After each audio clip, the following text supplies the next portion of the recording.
بيبدأ فيلمنا بنيك اللي بيكون شغال في توصيل البيتزا، ولما ما تعرفش معلومة ان محلات البيتزا من فترة مش بعيدة كانت عاملة عرض توصيل البيتزا في نص ساعة، ولو اتأخر مندوب التوصيل بيستلم العميل الاوردر مجانا. بس طبعا العروض دي اختفت بسبب زيادة كمية الحوادث والخسائر اللي بتتحملها محلات البيتزا. المهم بنرجع لفيلمنا ان نيك كان لازم يوصل الاوردر في الوقت المحدد، ولانه اتأخر 4 دقايق قالوا للولاد اللي طالبين البيتزا انت اتأخرت وهناخد البيتزا مجانا. ساعتها بيقول لهم نيك ان بيتهم بعيد عن المحل بمسافة كبيرة جدا، فبيرد عليه الولد القلبوز وبيقول له ما هو علشان كده طلبنا البيتزا من عندكم مع انها ما تتاكلش. بعد ما بيخلص اليوم بيروح نيك ويقابل صحابه ويقعدوا مع بعض شوية، وبنتعرف على دوين وزميله ترافيس وهما بيتدربوا على الرماية، وبعد كده بيروحوا يتفرجوا على فيلم 3D.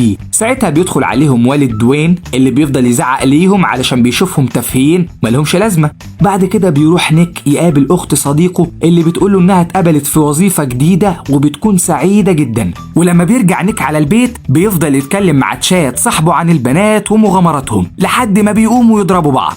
وبيقول ترافيس لدوين إنه عايز يبقى مليونير علشان يعمل المشروع اللي نفسه فيه، وبيعرض عليه إنهم يسرقوا بنك والموضوع سهل يعني. ساعتها بيرد عليه دوين خلاص نأجر حد هو اللي يسرق البنك. ساعتها بيقول له ترافيس بقول لك ايه ما تفكرش. بعد كده بيشوفوا اعلان البيتزا في التلفزيون، وساعتها بتجيلهم فكره هما الاتنين في نفس الوقت. وفي المطعم بياخد نيك الاوردر وبيقول له رئيسه لو اتاخرت عن نص ساعه انت اللي هتدفع ثمن الاوردر. ولما بيوصل نيك لبيت دوين وترافيس بيلاقيهم طالعين ولابسين اقنعه قرود، وده اللي بيخلي نيك يتوتر ويحس ان في حاجه مش مظبوطه. وثواني وبيهجم عليه ترافيس وبيحط في وشه منديل مخدر لحد ما نيك بيغمى عليه. ولما بيفوق نيك بيقولوا له انهم حاطين له حزام ناسف شديد الانفجار، ولما بيحاول نيك انه يهرب بيقولوا له لو جربت تعمل كده مره تاني هنجرب فيك كل التايكوندو اللي اتعلمناه. بعد كده بيقول له دوين انهم محتاجين $100,000 وعايزينه يسرقهم من البنك، وبيعرفوه انه هيدخل البنك ويقول للي فيه ان معاه حزام ناسف، وساعتها الكل هيخاف وهيديله الفلوس اللي عاوزينها. اما لو حب يغدر بيهم فهم معاهم ريموت كنترول هيقدروا يفجروه عن بعد، وقدامه 10 ساعات بس اول ما يخرج بالفلوس يكلمهم على الرقم اللي بيدوه ليه. وساعتها بياخد نيك مفتاح عربيته وبيروح على المدرسه اللي شغال فيها تشات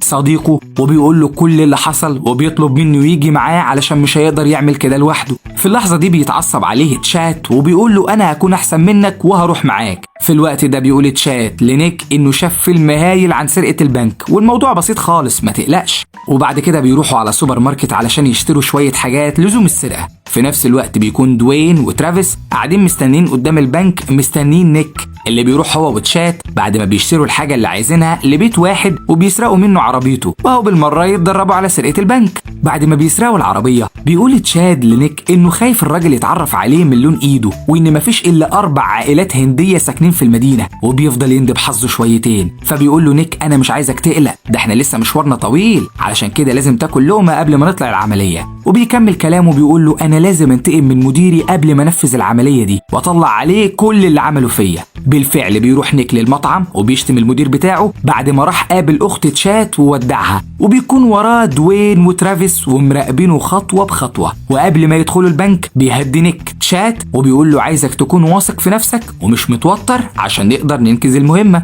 وبعد كده بيدخلوا على البنك وبيقولوا لكل اللي فيه انهم يناموا على الارض، وبيرمي الامن المسدس بتاعه ناحية ست جنبه لكنها بتتوتر لما بتشوف المسدس وبترميه بعيد عنها، وبسبب الخبطة بيضرب المسدس رصاصة وبتيجي في رجل واحد كان قدام الست اللي بتفضل تعتذر له وتقول له انا اسفة اللي حصل مجرد حادثة، لكن الراجل بيكون متعصب جدا وبيفضل يزعق فيها. في نفس الوقت تشاد بيتوتر وبيقول لنيك كده الراجل ده هينزف لحد ما يموت، احنا كده هندخل السجن. فبيرد عليه نيك وبيقول له اهدى كل حاجة هتكون كويسة. بعد كده بيقول نيك للموظفة تروح وتجيب ليهم الفلوس اللي في البنك. ساعتها بتروح الموظفة لخزنة البنك الكبيرة وبتملى ليهم شنطتين فلوس وبياخدوها. وقبل ما يمشوا بيعتذر نيك للناس اللي موجودة وبيقول لهم معلش بقى رجالة على القلق اللي عملناه ده، وبيروح وبيدي للراجل اللي اتصاب فلوس وبتفرقع في وشه حبر. فبتعتذر الموظفة منهم وبتقول لهم انا اسفة والله مجبور اعمل كده، وبيديها نيك شنطة جديدة وبيقول لها امليها فلوس بدل اللي باظوا.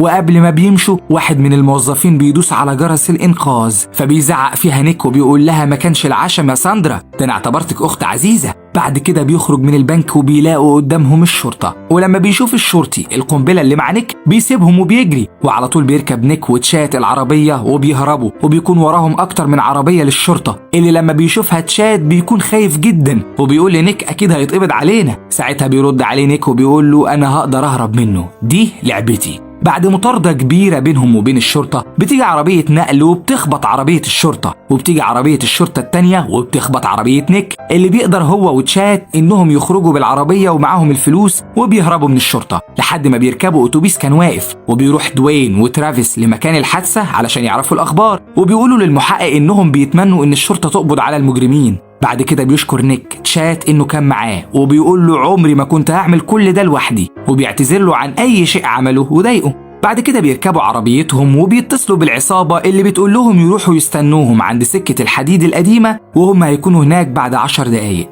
وقبل ما يروح دوين وترافيس علشان يقابلوا نيك بيروحوا يتغدوا الأول، وبيقول دوين لترافيس عايزك تاكل وتستمتع لأن دي وجبة النصر. بيجي واحد وبيفتكروا نيك انه زعيم العصابة وبيديله الفلوس وبيطلب منه الكود علشان يوقف القنبلة، لكن الشخص ده بيقول له انا معرفش انت بتتكلم عن ايه، انا مش هديلك الفلوس. ساعتها بيجي تشات من وراه الشخص ده وبيوقعه على الارض وبياخد منه نيك شنطة الفلوس وبيهربوا. في نفس الوقت بيكون ترافيس بيحلق شعر دوين ولا كأن في واحد هينفجر بعد كام ساعة، وبيتصل بيهم نيك وبيفضل يزعق في دوين وبيطلب منه الكود، لكن دوين مش بيرضى يديهوله، علشان كده بيطلع تشات بره العربية بسرعة لانه خايف نيك ينفجر. وبيقول ترافيس لدوين احنا اتفقنا اننا هنديله الكود، ليه غيرت كلامك؟ فبيقول له دوين احنا مش هواه، الواد ده لو فضل عايش احنا هنروح في داهية. ولما بيجي دوين علشان يفجر القنبلة بيعرف ان ترافيس غير الرقم السري لانه حس انه هيعمل كده. ساعتها بيهجم دوين على ترافيس وبيفضل يضرب فيه. بعد كده بيتصل الشخص اللي راح لنيك علشان ياخد منه الفلوس، وساعتها بيهدده وبيقول له انا هقتلك لو شفتك. ساعتها بيقول له ترافيس احنا لازم نغير الخطة ونمسك نيك من ايده اللي بتوجعه اللي هي اخت تشات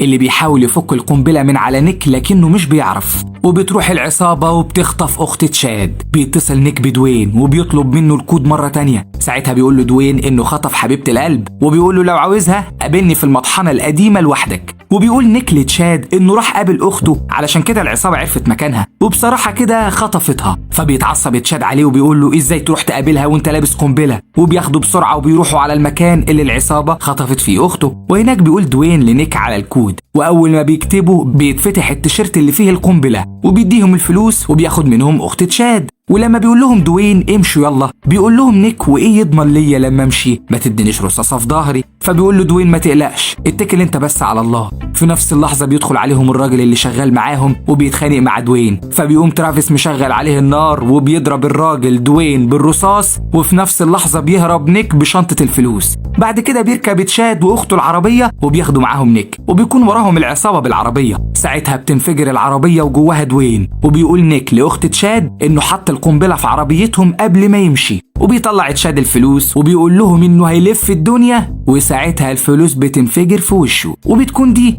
نهاية فيلمنا. في النهاية لو عجبك فيلم النهاردة ما تنساش تشترك في القناة وتفعل التنبيهات عشان لسه عندنا ملخصات نارية. اشوفكم الحلقة الجاية، سلام.